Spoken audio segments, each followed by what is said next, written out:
Right, welcome back to the People's Mirror. Over the past 48 hours, we have not uploaded any video, and so we first want to start by, of course, apologizing to our very loyal viewers who keep abreast of what happens in the Kenyan daily space through the People's Mirror KE. Receive our very sincere apology. Sickness visited a bit, and so for the past 48 hours, we had to stop operations to seek medication for malaria, and we hope that moving forward now we will fully engage you on what happens in the Kenyan political scene, of course, as it happens. But today, could say that by God's grace, I am fit again and back in front of the screen of the People's Mirror to keep updating you on what goes on in the Kenyan political scene. And so we hope that subsequently also we don't break the consistency that provides for you information in the Kenyan political scene because of that. Now, with that said, and the apology I hope accepted by our very loyal viewers, who, as I said in the beginning, always just follow what happens in the Kenyan political scene just through our channel. I hope you receive that apology. Now let us delve into the Kenyan political space, because the past 48 hours when we were not present, a lot of political activities have taken place. And I just want to first mention them, and then we narrow them down to the ones that we will discuss now and the ones that we will discuss in the next episode, and so on. One that was very sad is the Wamatangi issue, the demolition of his premises that was going on around the Nyayo space as a result of now the land that he himself says was a lease that they took from the Kenya Railways, and they've been paying for all those years that they've been in business. But from another angle, it's now being said as government land that was grabbed and the government was taking back. But out of it became the political issues surrounding the gubernatorial seat of Kiambu in 2027 and the moves that are being made by individuals to actually ensure that it goes either way. Now, for the Wamatangi one, it's a very special one to me, because at one point when Wamatangi was facing the EACC, that's the Ethics and Anti-Corruption Commission, and everything else had been blocked, including government county offices for the county of Kiambu, the government county of Kiambu, and Wamatangi himself was blocked within the Integrity Center. And the only thing that was remaining was a court order to be taken to that particular center, the Integrity Center, to facilitate whatever was going on, of course, to put an end to it. The two lawyers that went through that particular gathering, the crowd that was outside the Integrity Center, that was the business community from Kiambu County, and of course also other individuals, including supporters of Wamatangi, who might not have had business in Kiambu County, but also supported the governor outside there. So the two lawyers that penetrated that particular crowd and the security personnel that existed then and took that order to the Integrity Center in Upper Hill was, of course, a lady called Counsel Stacy Wawira, and of course myself. So they were working for a law firm at that time, that is the law firm that deals with Wamatangi's matters alongside other county issues. And so that particular issue, and even the court orders and the drafting of documents that relate therein, of course, was something that was personal. We took part in it to see Wamatangi's produce or Wamatangi's properties being exempted from the grab by the EACC on the grounds that they were corruption tools. Now, to witness what happened yesterday, of course, after just coming from the EACC issue the other day, was of course very sad. Other than the Wamatangi issue, which I think now that I have talked about it, we will start from it. There is also growing concern on the Nyota program, where now President William Ruto's approach with the Nyota program is one that is being seen as solving, or rather rectifying, the damage of 2024 and 2025, where the youths were the target of police brutality and, of course, government shutdown.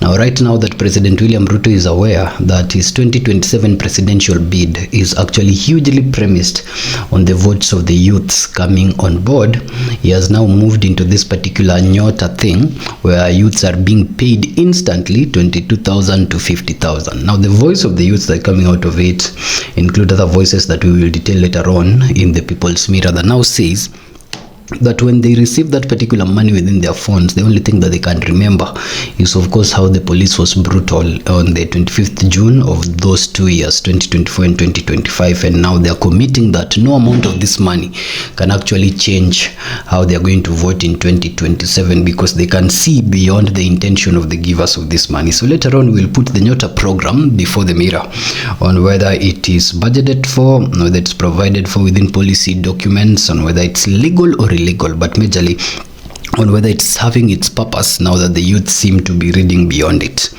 And then after that, within the mirror again, not in this episode but in a later episode, interestingly, we would want to put before the mirror the interview that was done yesterday by two top firebrands when it comes to the Kenyan political scene.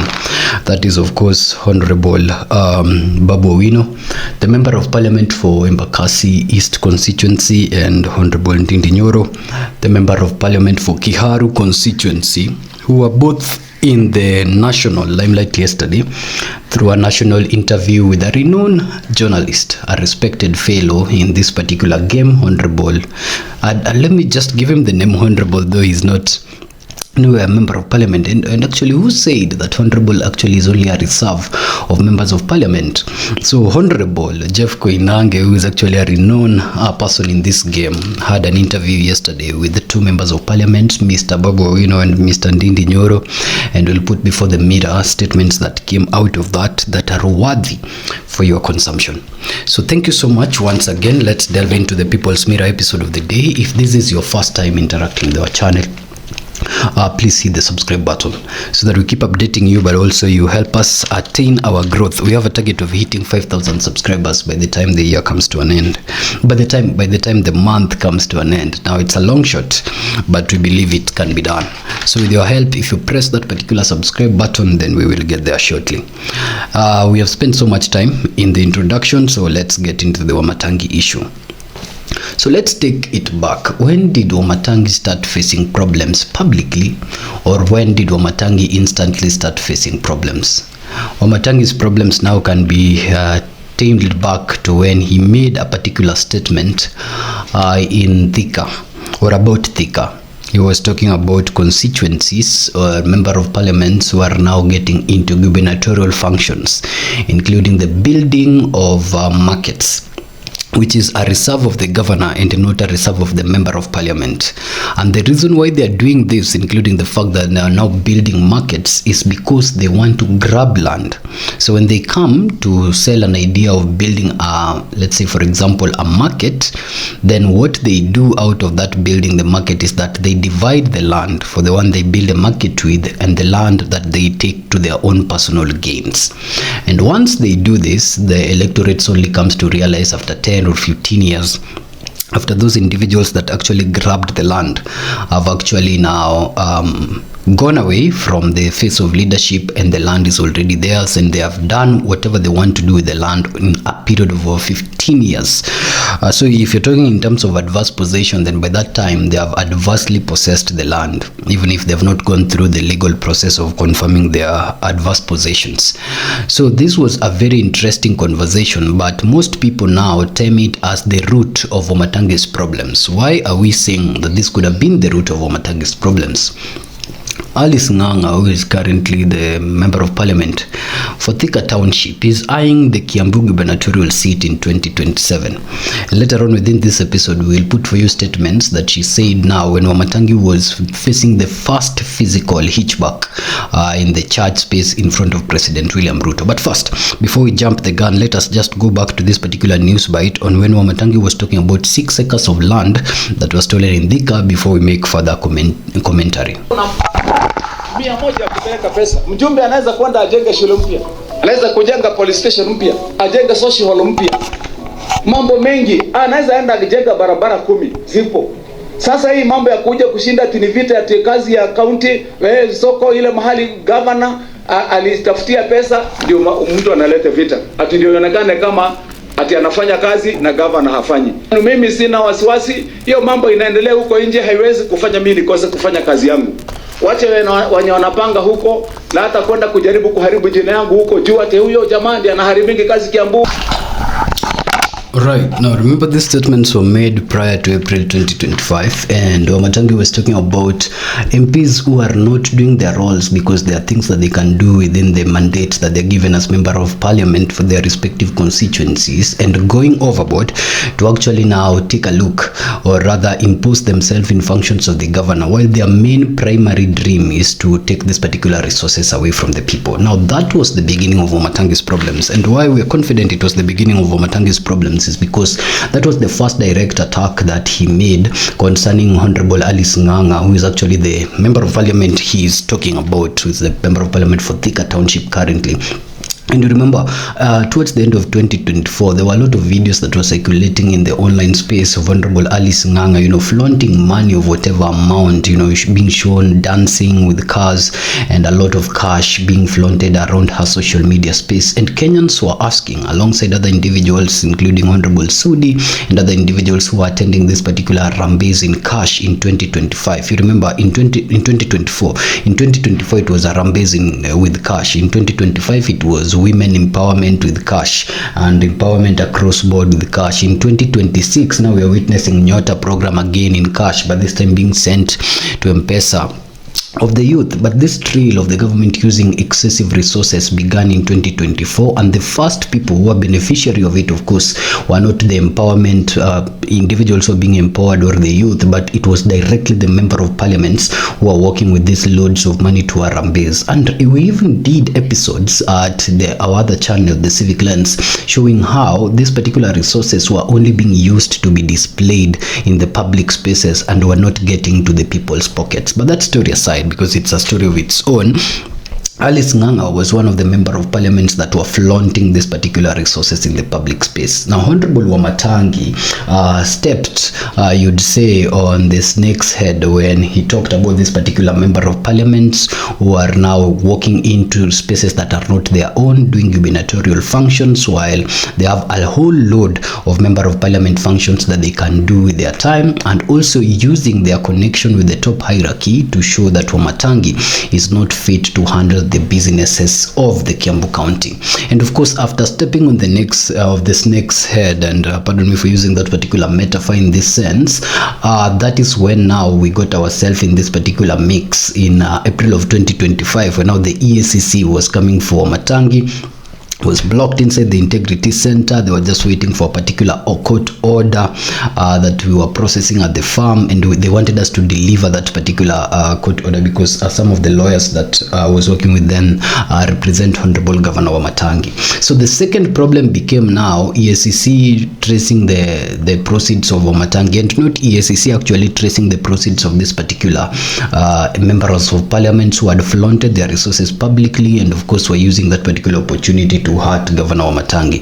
And just to recall a little bit back then, because I might not have the footage of that day, just to recall a little bit back then, you'd see how there is a fight between the people and the administration, because the administration was very succinct, following the law, or rather using the law to their favor, whichever way it worked best for them. But the people of Kiambu County were pouring themselves, their hearts on the streets around the Integrity Center, calling upon Governor Wamatangi to actually be vindicated of those charges, saying that Wamatangi was actually working for the people. Now, his root cause has always been, let us deliver for the people between now and 2027 and use 2027 politics or 2027 space to advance politics. Now, I've spent a little bit time of the SEC report because you know a little bit about it. Now, let us go to this particular first time when Wamatangi was now appearing before the president, that is President William Ruto, together with Alice Ng'ang'a in Kiambu County recently. And even before I delve into it, first let us just listen to how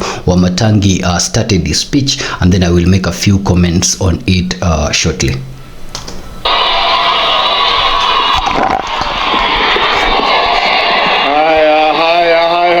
Kiambu, hamjambo. Asanteni wana Kiambu, asante. Roho ndio hiyo.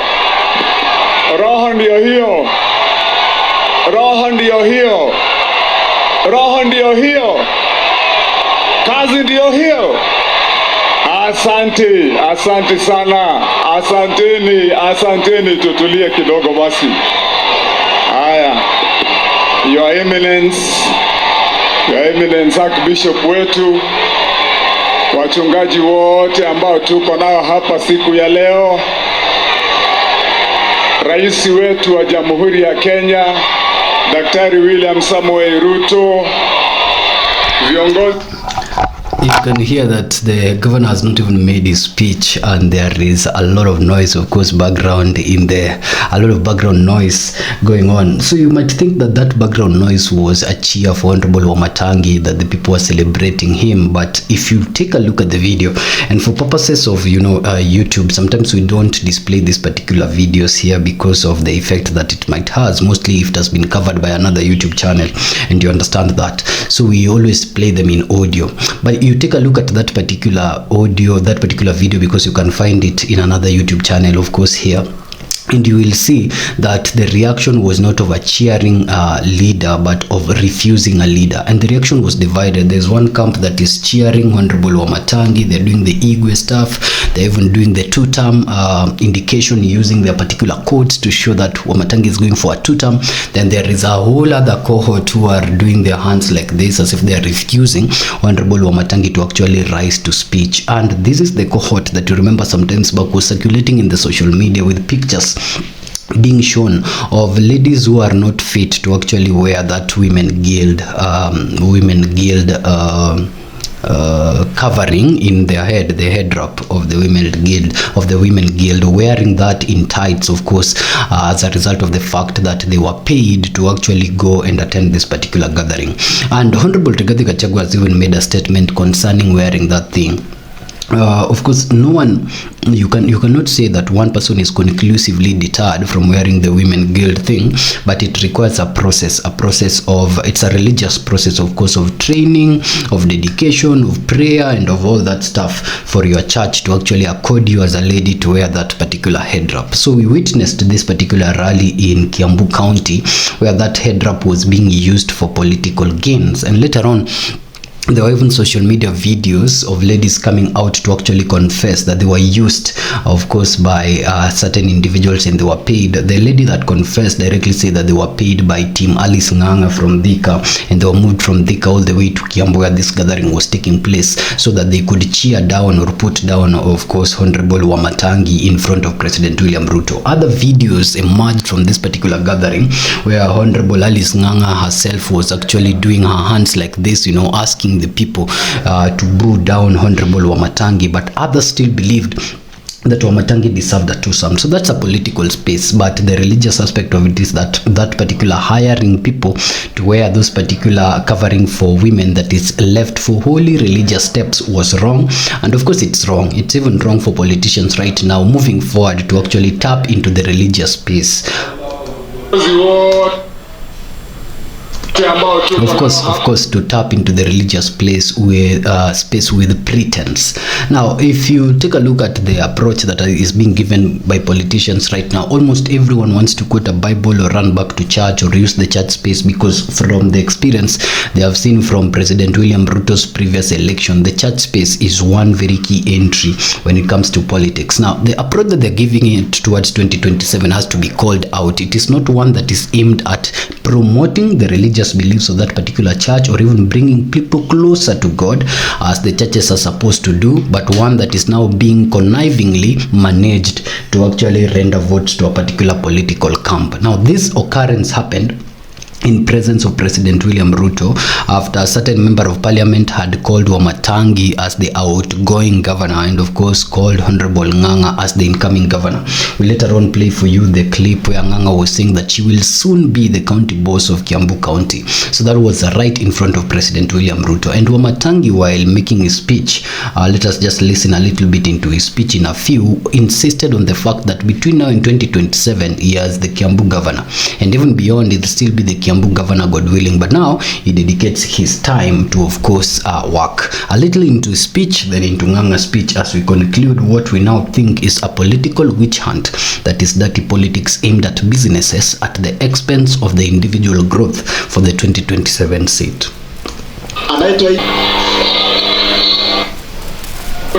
Haya, tutulie kidogo kwa Daktari William Samoei Ruto. viongozi wote ambao tuko nao hapa siku ya leo, tukiongozwa hapa leo na wabunge ambao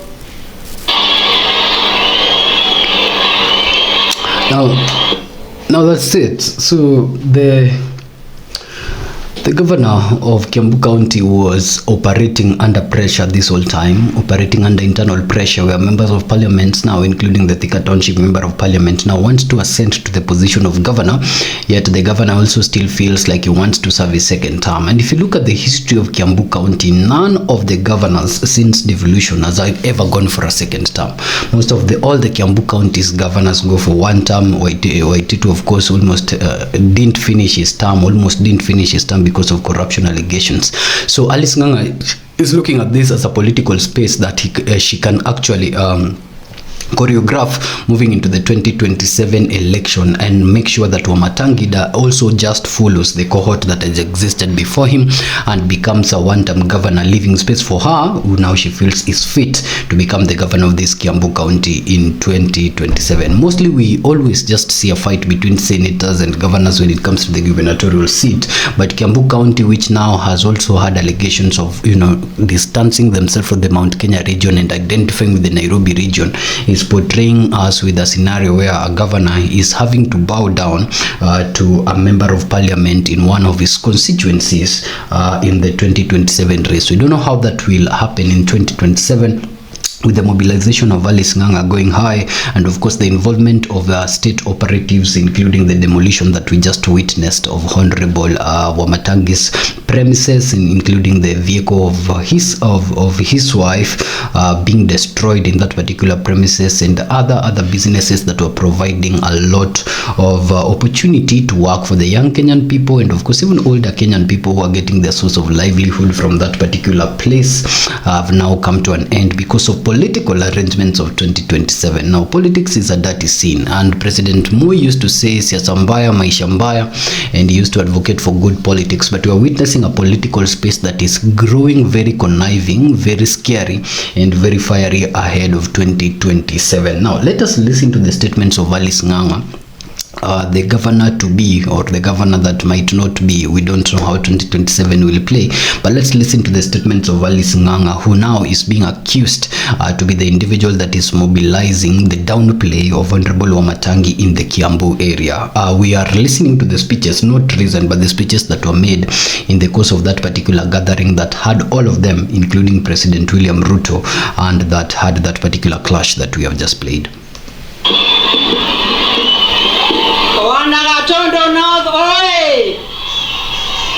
Your Eminent Archbishop, Your Excellency Dr. William Samoei Ruto, Mama Simba, oi! Mama Simba, oi! Leo ni leo, msema kesho. Leo ni leo, msema kesho. Your Excellency, siku ya leo tuko hapa siku ya leo kwa mwariko, unajua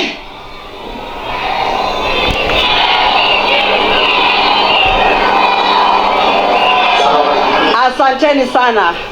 Your Excellency the President of the Republic of Kenya, mimi ni wa hii kanisa. Najua ukiniona kwa siasa unaona Mama Simba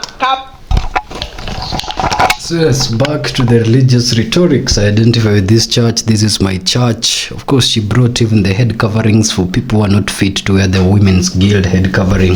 A violation of that church doctrines if she actually comes from that church. But generally, just like Wamatangi, the first few minutes, nothing sensitive to say, just clashes and noise coming from the people. And that is what politicians need. If you can actually celebrate them or cheer them while they make speeches, then they go back to making their personal individual deals with confidence, knowing very well that when they go to the ground, those cheers will come. So it's a call to the Kenyan voters. What really matters?